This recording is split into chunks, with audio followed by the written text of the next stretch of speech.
let's watch the beginning of our video without any enhancements, without any motion.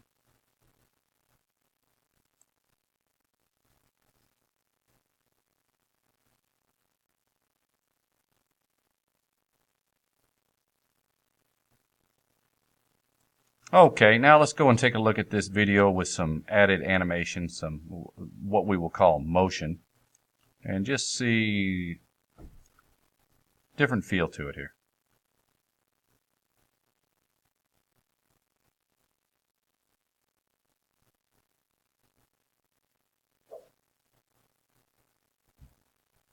And so what we've done here is we've just added some zoom to it. Adds a real nice effect, especially once that music kicks in. It just gives it just a little bit more so it's not quite so static. And then we've also get to the end here, and it's possible to have your motion go the other way. There's a reverse motion there. So we're going to take a look at how you do that. And so here we go. We want to make sure in that previous lesson we had Lava Video 1, and then we made a new timeline, Lava Video 2, and that's where we're going to work and go in and make some changes and start adding some motion. So I want to show you those techniques that are used for doing that.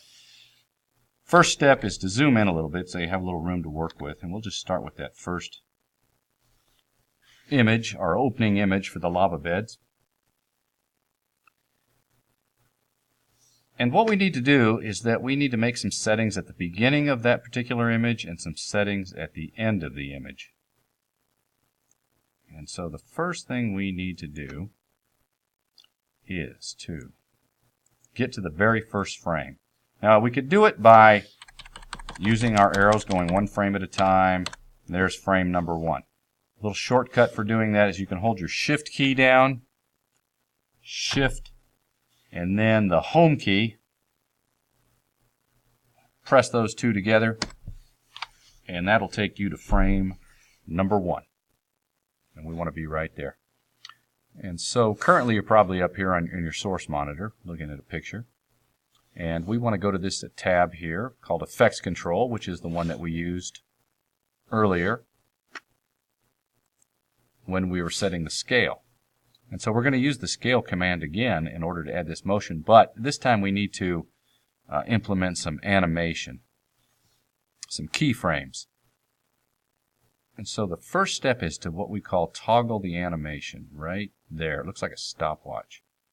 So when you click that, click, and you will notice over here it inserts a diamond, and that is what we're calling a keyframe. It's going to tell us that we need something to happen at that location. And notice that this is the name of your image that we're working on, corresponds right here to the timeline.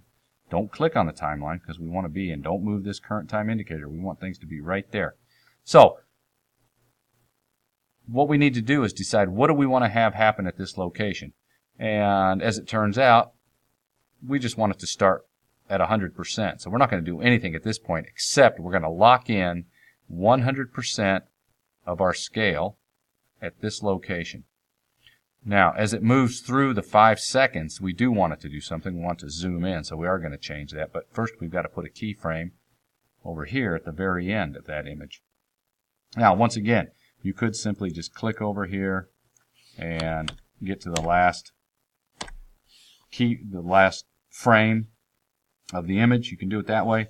A bit of a shortcut is you could hold the shift key down and press the end key, E-N-D. And for some reason, I don't know why, it kind of takes you to the last frame, but it seems to take you to the last frame plus 1. So hit the back arrow key one time, and there you are at the last frame. And it's also moved over here. You can't really see it. Maybe if I change that window a little bit, size that, by the way. That's how you do that. Size that window a little bit. And there you can see that CTI right there. And this time, this has already been toggled on. So now that it's on, we can come over here and add a keyframe. Add remove keyframe. Add remove. Click it once, and you can barely see that little diamond right there. And then we can determine what we want to have happen at that location. And so what we want to do is increase our scale. So we're going to zoom in. Now, of course, you can zoom way in. We don't want to do that.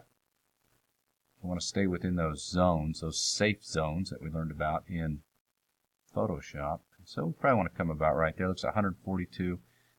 I'm going to put just like about 120. Now, if you want to do it exactly, you can click on there and just type in 120% and do it that way.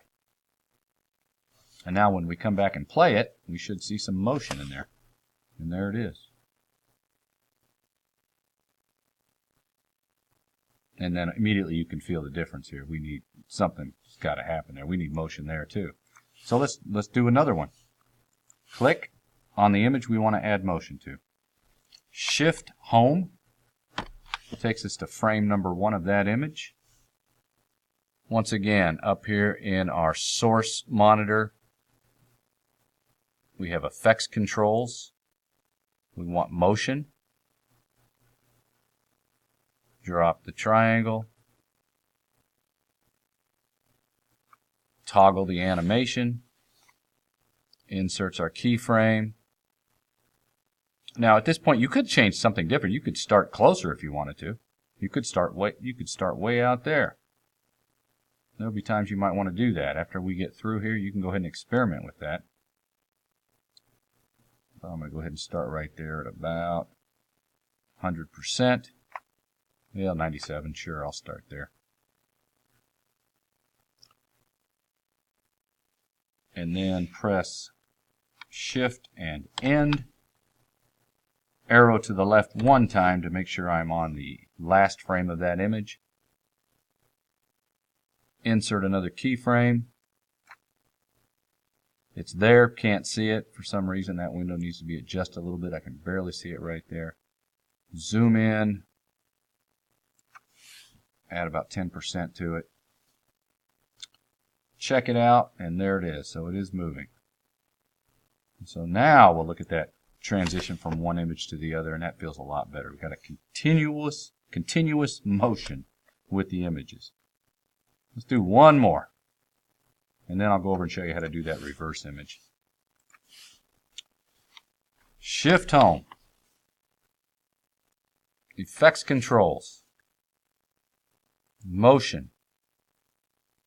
Toggle animation on. Set at 100%.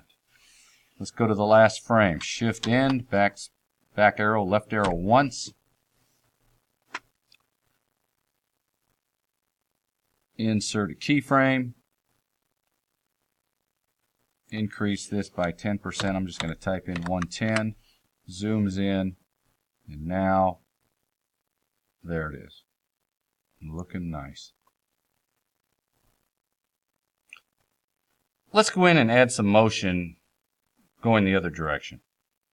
Going to head over to our last image. Right there. And so this time we'll, rather than zooming in, we'll zoom out. So we just need to make a couple of adjustments. Everything else is the same. Shift home, get to that first keyframe. Effects control, motion, toggle the animation for scale. But this time, instead of starting at 100%, we're going to go ahead and zoom in. Let's start there. Let's start about right there. So that'll be our starting point at our first keyframe. And then we need to come over here to the end. And again, it's going to be Shift End, or if you'd rather, you can just move over there and left arrow until you get to your last keyframe, or to your last frame. And then we add a keyframe.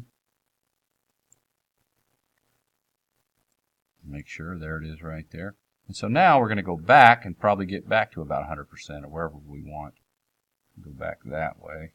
I'll stop there. Right there. And now it should play.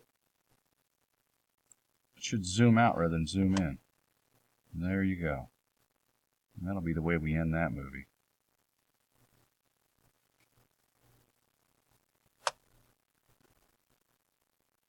So give that a try. Practice. Make some mistakes. Ask some questions. And get some experience adding some motion to your images.